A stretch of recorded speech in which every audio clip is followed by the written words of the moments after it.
दोस्तों, लोकसभा चुनाव 2024 समाप्त हो चुका है।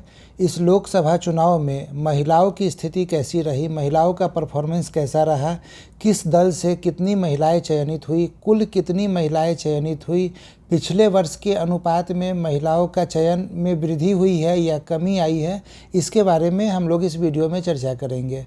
जो आने वाले एग्ज़ाम है, खास करके स्टेट पीसीएस के एग्ज़ाम, वहाँ पे इससे एक प्रश्न पूछने की संभावना बनी रहेगी। आइए एक एक करके देखते हैं। इस वर्ष लोकसभा में 74 महिला सांसद चुनी गई है।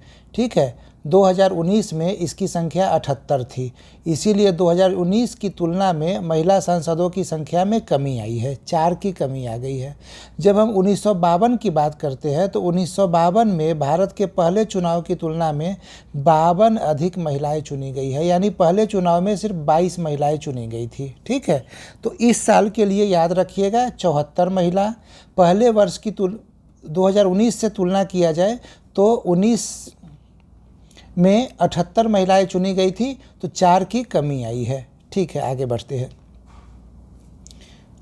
ये 74 महिलाएं निचले सदन की निर्वाचित शक्ति का 13.63% है। डेटा आपसे प्रतिशत में भी पूछा जा सकता है।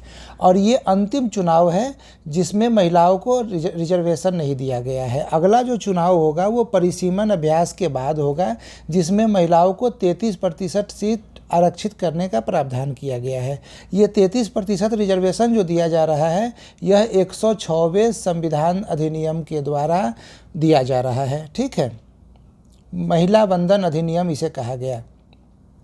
अब देखिए, change in women's strength in Lok Sabha over the year, यानी कि 1952 से लेकर 2024 तक 18 बार लोकसभा का चुनाव हुआ है, उसमें महिलाओं की स्थिति कैसी रही है।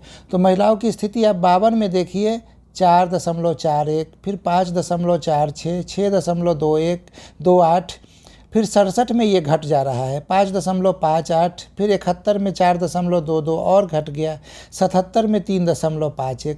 तो कोई निरंतरता आपको नहीं दिख रहा होगा।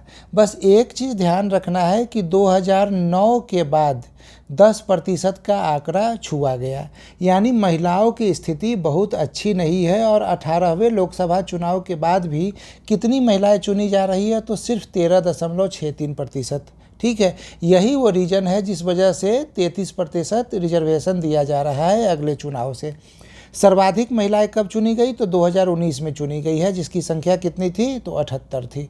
ठीक है, आगे बढ़ते हैं। लोकसभा में महिलाओं की प्रगति काफ़ी धीमी रही है और यह प्रगति रैखिक भी नहीं रही है, जो हमने देख लिया था पिछले स्लाइड में ही। इसको आगे और समझते हैं कि आप देखिए 1952 में निचला सदन मतलब लोकसभा की ताकत सिर्फ 4.41% है।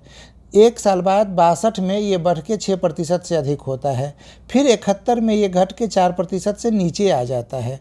इसके बाद से ही स्थिर वृद्धि शुरू हो जाता है और 2009 में 10% का आंकड़ा महिलाओं के द्वारा पार किया जाता है। 2019 में 14.36% जो सर्वाधिक है। वर्तमान में यानी कि 2024 में जो है वो 13.63% महिलाएं निर्वाचित हुई है। आगे बढ़ते हैं। पार्टी वाइज वुमेन्स एमपीज कौन कौन से हैं, तो सबसे ज़्यादा बीजेपी से 31 महिला चुनी गई है। 74 में से सबसे ज़्यादा बीजेपी से 31, कांग्रेस से 13 और टीएमसी से 11। ये आपको बस याद रख लेना है। ठीक है, इससे ज़्यादा एक एक नाम आपको याद नहीं रखना है। कुल 74, सबसे ज़्यादा बीजेपी से 71, कांग्रेस से 13 और टीएमसी से 11। यदि प्रत्याशियों का अनुपात निकाला जाएगा तो अनुपात में क्या होगा कि टीएमसी आ जाएगा नंबर 1 पे। ठीक है, टीएमसी आ जाएगा नंबर 1 पे, कांग्रेस नंबर 2 पे और बीजेपी नंबर 3 पे। प्रतिशत वाइज कैसे प्रतिशत वाइज आएगा, यहाँ देख लेते हैं।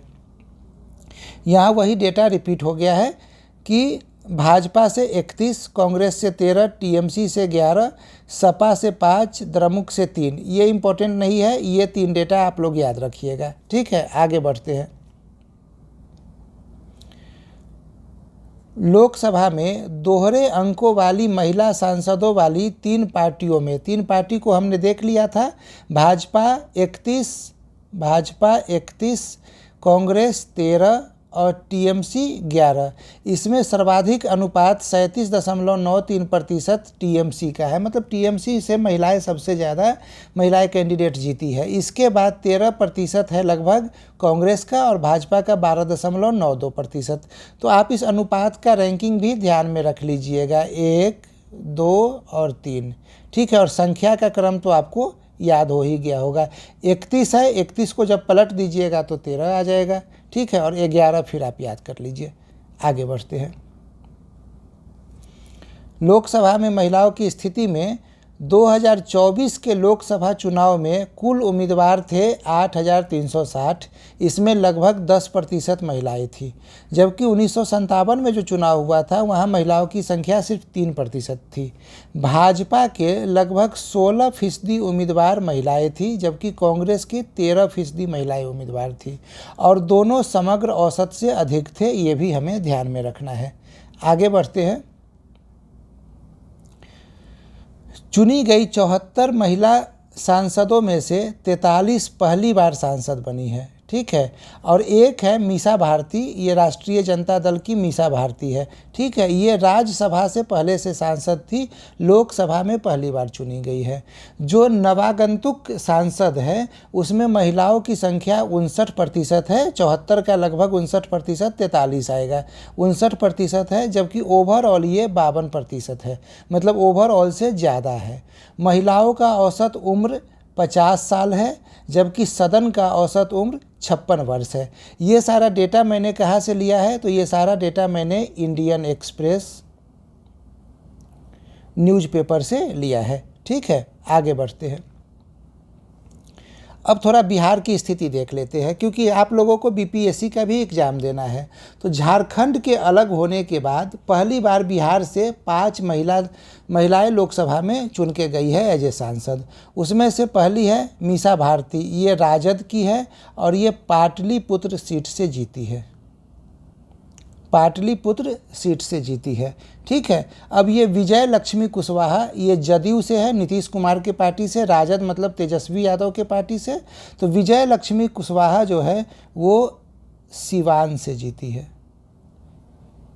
लवली आनंद शिवहर से जीती है, ये दोनों जदयू से है। लोजपा से 2 लोग जीते हैं, सांभवी चौधरी समस्तीपुर से और वीणा देवी वैशाली से, ठीक है। ये आपको याद रखना पड़ेगा, क्योंकि ये आपके BPSC exam point of view से, या बिहार में आप कोई भी एग्ज़ाम देते हैं, वहाँ बिहार एसएससी का एग्ज़ाम होता है, सीजीएल का एग्ज़ाम होता है, किसी भी एग्ज़ाम के लिए ये डेटा बिहार का आपके लिए महत्वपूर्ण हो जाएगा। तो ध्यान में रखिएगा इस डेटा को, इससे आपका काम परीक्षा में बन जाएगा और एक सवाल सही होने की संभावना रहेगी। काफ़ी वर्षों के बाद, लगभग 25 वर्षों के बाद 5 महिलाएं चुनकर आई है बिहार में, तो यहाँ से सवाल बनने की संभावना निश्चित रूप से बनी रहेगी। उम्मीद करते हैं इस लोकसभा चुनाव में महिलाओं की क्या स्थिति रही वो आप लोगों का स्पष्ट हो गया होगा। Thank you for watching.